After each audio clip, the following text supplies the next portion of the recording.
নমস্কার, আপনারা দেখছেন আপনার খবর আপনার খবর। কেউ বাড়ির বাইরে সহায় হয়ে পাবো আর কবে আর কবে আর কবে আর কবে আর কবে আর কবে আর কবে আর কবে কণ্ঠ শক্তি পাবে আর কবে চিত্ত স্বাধীন হবে আর কবে আর কবে আর কবে আর কবে আর কবে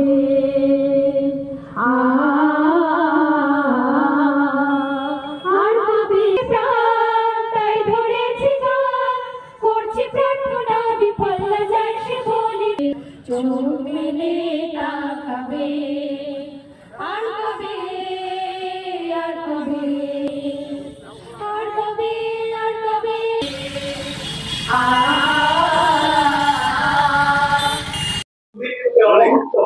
আজকে আপনাদের ব্যাপারটা সবাই জানে, বাংলায় যা ঘটনা হয়েছে গত 9ই আগস্ট তিলোত্তমাল একজন ডক্টর লেডি ডক্টরকে আরজিকর হাসপাতালে মধ্যরাত্রে নৃশংসভাবে খুন করা হয়েছে, রেপ ধর্ষণ করে খুন করা হয়েছে এবং তার বিরুদ্ধে আজকে সারা বাংলার মানুষ, সারা ভারতবর্ষের মানুষ, সারা বিশ্বের মানুষ জেগে উঠেছে। আমি এই ধরনের আন্দোলন আমার রাজনৈতিক জীবন দেখিনি। আজকে সবাই বাড়ি থেকে বের হয়ে আসছে, প্রতিবাদ চাচ্ছে, বিচার চাচ্ছে।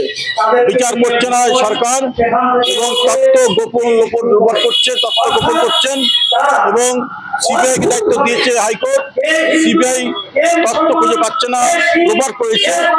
তার প্রতিবাদে আমাদের পশ্চিমবাংলার মানুষ, সর্বস্তরের মানুষ, সর্বদলীয় মানুষ সবাই এক হয়েছে। বাংলার মানুষ, ভারতবর্ষের মানুষ বলছে বিচার চাই, বিচার করতে হবে।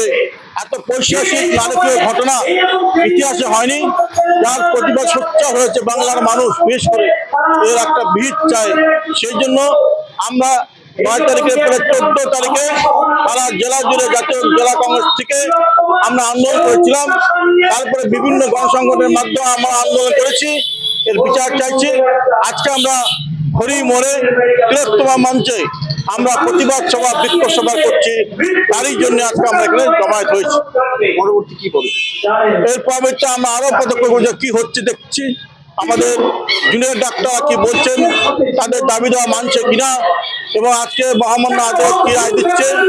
আমাদের আন্দোলন দীর্ঘতম আন্দোলন চলবে। এই আন্দোলন পূজা পর্যন্ত, পূজার পরেও চলবে।